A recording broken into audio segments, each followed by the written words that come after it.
What's going on, everybody? Welcome to another episode of Elan's Matchup Maximizer, a podcast presented by Keeping Karlsson, where I, Elan Dubrovsky, take a look at the NHL schedule for next week to try to figure out who we should be streaming in to give us the edge in our head-to-head matchups. The goal of the game, we want teams with a lot of off-day games and then players on those teams that are doing well or are in a good spot so we can bring them in, get some points with that games played advantage. And yeah, once again, looking at next week, it's going to be another difficult one. 3 busy days, 4 light days, and the light days are super light, but we're going to try to find some gold here. Hope everybody's doing well in their leagues. I am not doing so well in the cupful. Hopefully you won't hold that too much against me as I'm trying to give you some advice here. Hopefully you trust the process and not my personal results. I'm doing well in my other couple leagues for whatever that's worth. But yeah, I'm not feeling it here. Going to go 0-3 going into next week's matchup. And maybe next week is the week where we finally get off the schneid, get on fire a little bit. I mean, Erik Karlsson's got to do something at some point, right? Tristan Jarry maybe won't give me a negative, but okay, let's focus on the schedule. And yeah, taking a look, like I said, most teams are just playing. Well, it's a little bit different. The first busy day is Monday and not Tuesday. It's Monday with 9 games, Thursday with 12 games, and then Saturday is the really busy one with 15 games, only 2 teams not playing. So we'll consider Monday a light day. 18 teams playing, probably you'll be able to fit people in. Obviously, when I'm telling you the number of light days and busy days, you need to take a look at your roster. Who knows? Maybe you'll be able to fit in people on Thursday if you happen to have a lot of Sabres or Penguins or Flames on your team, Ducks. That then you probably will be able to also fit someone in on a Thursday. So yeah, obviously you gotta. The first step before listening to this podcast, if you really want to take the advice, is probably to go press that button to set your roster for all of next week, and then walk by day, taking a look at where your openings are. But yeah, the clear best schedule of the week has got to go to the Philadelphia Flyers because they skip the Tuesday busy day, they skip the Thursday busy day, they only hit the Saturday, and they go Monday, Wednesday, Friday, Saturday. So it's pretty good. The teams they're playing are Carolina on Monday, then Buffalo at home, and then Buffalo on the road, then finally LA on Saturday. You probably won't be able to fit in your Philly streamer for Saturday, so you'll drop them then and maybe pick up a Sunday person to get the most out of that roster spot. So let's take a look at Philly, okay? So obviously you're not going to be able to add Travis Konecny, who after his 2 goals today is up to 8 goals on the season in 8 games. Incredible start for Konecny. So yeah, you probably just want to take a look at who's having exposure to that guy. And yeah, I think that brings us right to Scott Laughton and Tyson Forrester. They have been Konechny's line mates for the last little while. And yeah, probably Scott Laughton is available to, only rostered in 7% of leagues.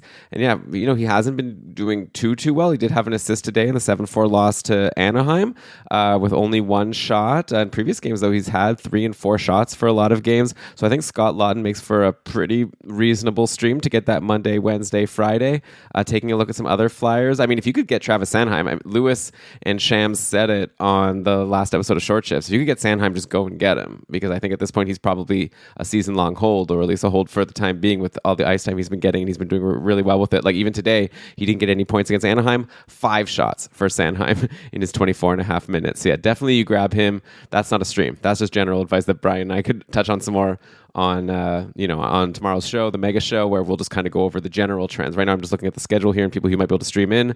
If Owen Tippett's been dropped in your league because of his slow start, he's actually taken off lately. He had 8 shots today and an assist. He's got points in 3 straight. So Tippett also might be someone that is not only a stream but a hold, but definitely grab him as a stream at the very least. 32% rostered in Yahoo, so maybe you'll be able to fit in Tippett. Sean Couturier is only 21% rostered. I think these are all the guys I'm saying here are likely holds. So probably if you're in a serious league, these guys are already taken. But yeah, Scott Laughton might not be. So he's someone like Cam Atkinson's only rostered in 15% of leagues. I'd obviously also take him. And again, he might just be a hold. Aside from Scott Laughton, another name I'll throw out at you. Well, a pair of players, Joel Farabee and Bobby Brink, have been on the same line, doing pretty well together. And what I like about Bobby Brink in particular is he's been on that top power play with Atkinson, Couturier, Konechny, and Travis Sanheim.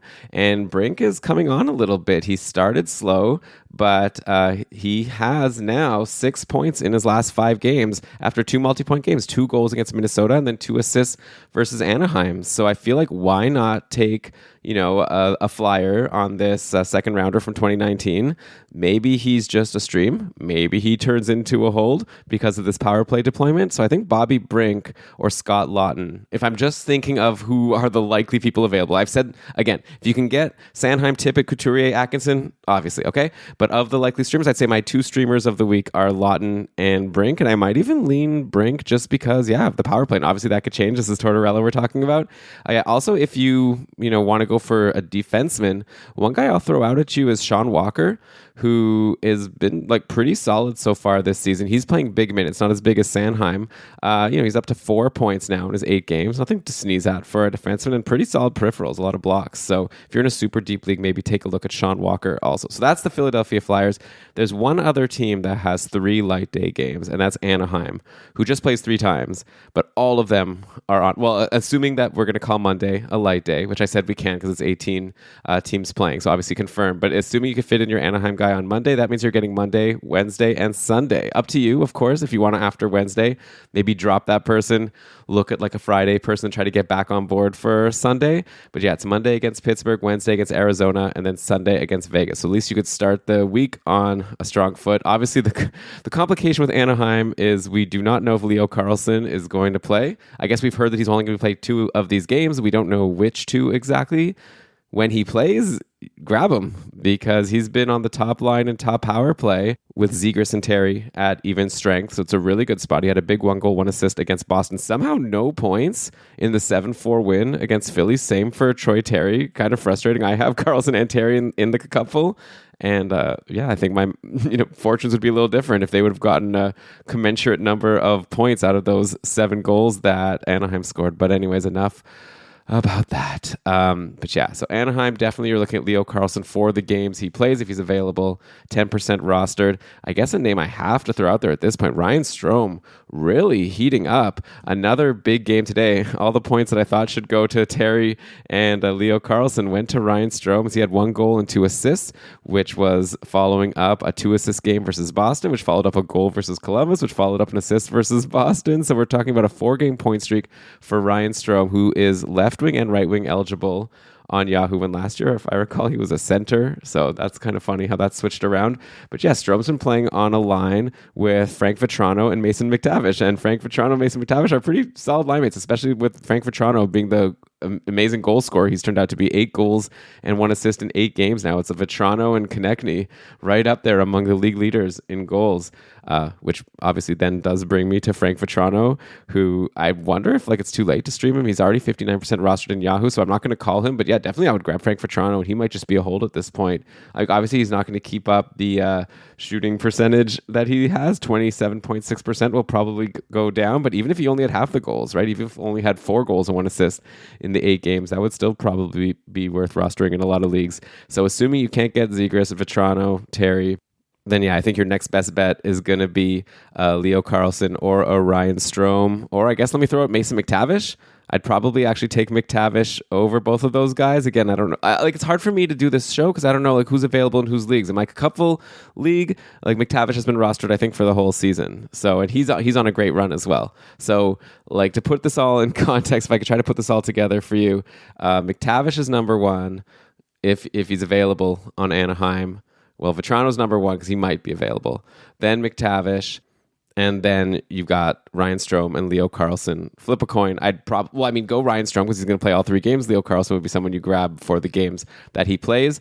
On defense, Pavel Mintyukov has remained as the top power play defenseman lately, getting more time than Cam Fowler. So he's definitely someone to grab if he hasn't been taken already, especially if you need D. Maybe he turns out to be a longer hold. No points today in the 7-4 win, but he had points in 2 straight games before that. 5 blocks today and 2 hits to make up for those no points. So there you go. Those are your 2 teams with the best streaming schedules, Anaheim and Philly. Take a look at who's available in your league. There even are some other names on Anaheim that you can even take a look at, right? I guess you could take a look at Adam Henrique, who had the 1 goal, 1 assist today. He wasn't doing much before that, so he'd be at the bottom of all those guys. But he's someone to take a look at. On Philly, I didn't even mention some other names also there, right, that you might be interested in, maybe a Tyson Forrester playing with Konechny and Lawton.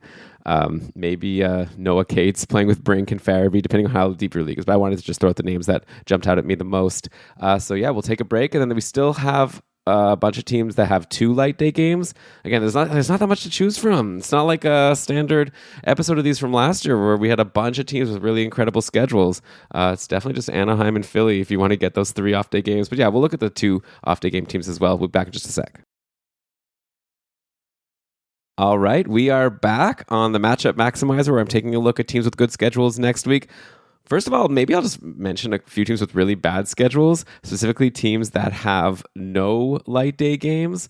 You've got Edmonton that just plays Thursday, Saturday. So any of your fringe Oilers might be worth dropping at this point. If you take a look, they're not even going to make it into your roster anyway. Same with Minnesota playing Thursday, Saturday. Same with Ottawa, and same with the Washington Capitals. So I would hold for Washington, by the way. Dylan Strome is looking really good. We'll talk about him on the Sunday show. I'd hold him, even though it's a rough week. But yeah, take a look at your team and see. Oh, San Jose. Did I mention them? No, they also, well, but who are we even holding? I guess Hurdle you're holding. And even that is kind of a struggle with San Jose not able to score any goals. But aside from him, you're definitely not holding any Sharks, especially in a bad week like next week. But okay, let's look at some teams that give you 2 off day games. At least if they're early, that would be nice. You look at Arizona.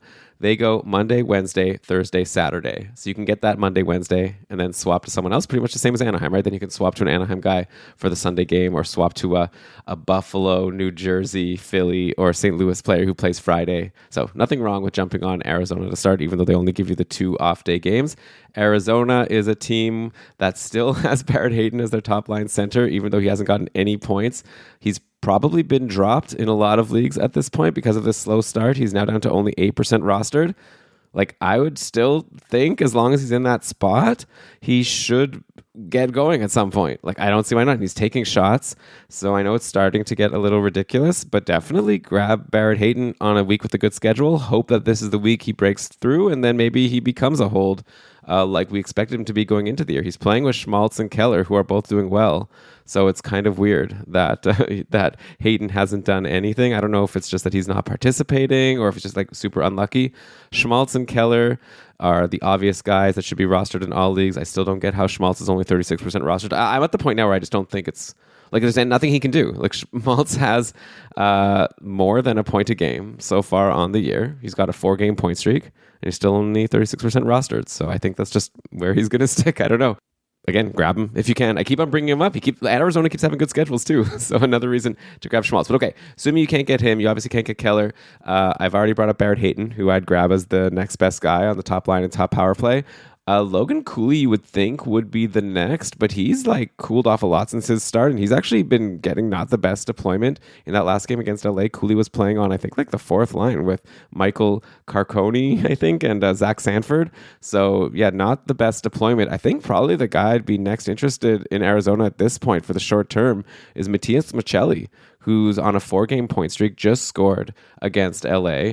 He's been playing on a line with Kerfoot and Bjugstad, and that, I think, is the second line. Like, yeah, Cooley gets top power play, but it seems like Maccelli is the one doing better right now. He had a great rookie season. He seems to be following it up pretty well. So yeah, I think it would be Maccelli as my pick after Barrett Hayton, and then I guess you got to go Cooley, who is still at least on the top power play, and then after that, then it gets tricky. Like, sure, go. I guess Nick Bjugstad, right? He's actually got 3 points in his last 4 games, so he'd probably be the next pick if you got to get someone on Arizona there. Then maybe take a look at those Anaheim and Philly guys first. That would be a deeper league pick for sure. So that's Arizona. Let's take a look at some other teams that play at least 2 off-day games. We get to the Dallas Stars. Same schedule as Arizona, Monday, Wednesday, and then Thursday, Saturday. Dallas is always a tricky team to stream from because they load up that top line in power play, and then everyone else seems to be kind of like a secondary piece that isn't expected to score too much. If you take a look beyond the Pavelski, Hintz, and Robertson line, the next line in terms of ice time anyways has been Duchesne, Sagan, and Evgeny Dodonov. So these are all guys that are definitely available in a lot of leagues. Sagan's only 29% rostered. He's not been that good to start the year. 3 points in 6 games, but in a decent spot. Maybe the best streamer you can get, I guess either him or Matt Duchene, who has also not been too great. Actually, like only 2 assists, not even a goal in his 6 games. So those 2 assists have come in the previous 2 games. So maybe Matt Duchene is heating up somewhat. So flip a coin between Duchene and Sagan to get the Monday, Wednesday. Probably you're just going to move on from those guys after that. So that's Dallas. And again, like unlike Arizona or one of these teams that has like a lot of interesting players all the time, it just really seems like Dallas gets most of their offense from the guys that are rostered in all leagues.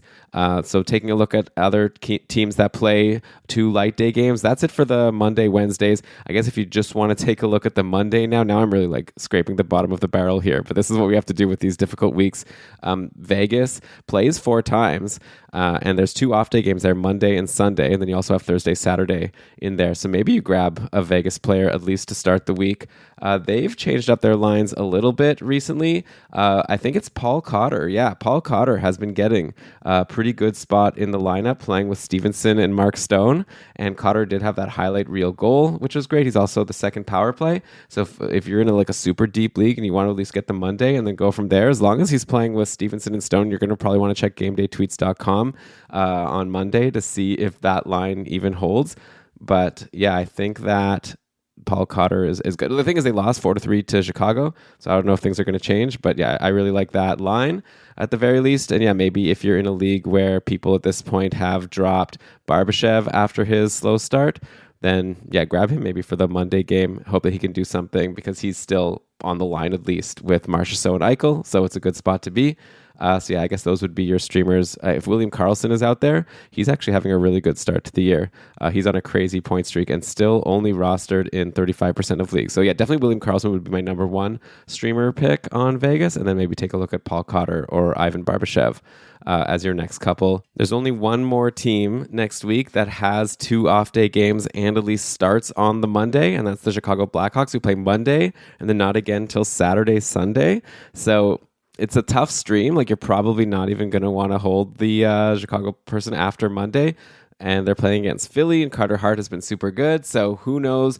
But it's pretty easy to get players that have been playing with Connor Bedard at this point. They change it a lot. That's also a situation where you're going to want to check game day tweets. But at the very least, they did win their last game, like I said. So maybe it holds. And it was in the last game, believe it or not, Nick Foligno and Philip Kurashev were on that top line. Looks like Kurashev was also getting time on the top power play. So yeah, I guess those are my recos.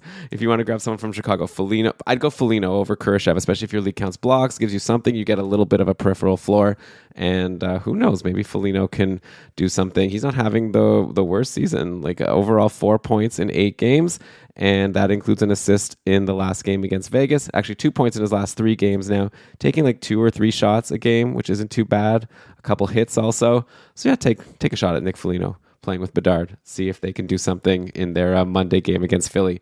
I think that's probably going to do it. So I guess with all of that said and done, I'm going to say my top streamer pick of the week of people that are likely available to you. If I have to throw out a name right now, I'll say Bobby Brink on Philly with his 3. It had to be a Philly player with the Monday, Wednesday, Friday. Give me Brink. Might be Farabee in the end or Lawton, but I'll go with the guy on the top power play. All right, so hopefully you've enjoyed this show. Hopefully you also enjoyed the couple short shifts from this past week.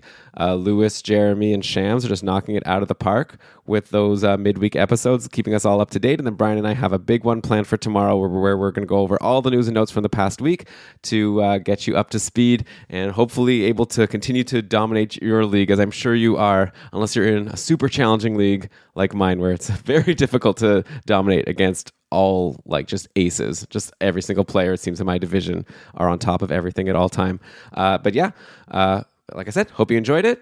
Good luck next week. Looking forward to get back on the mic tomorrow to talk to Brian during the Mega Show. So we'll see you then. Bye.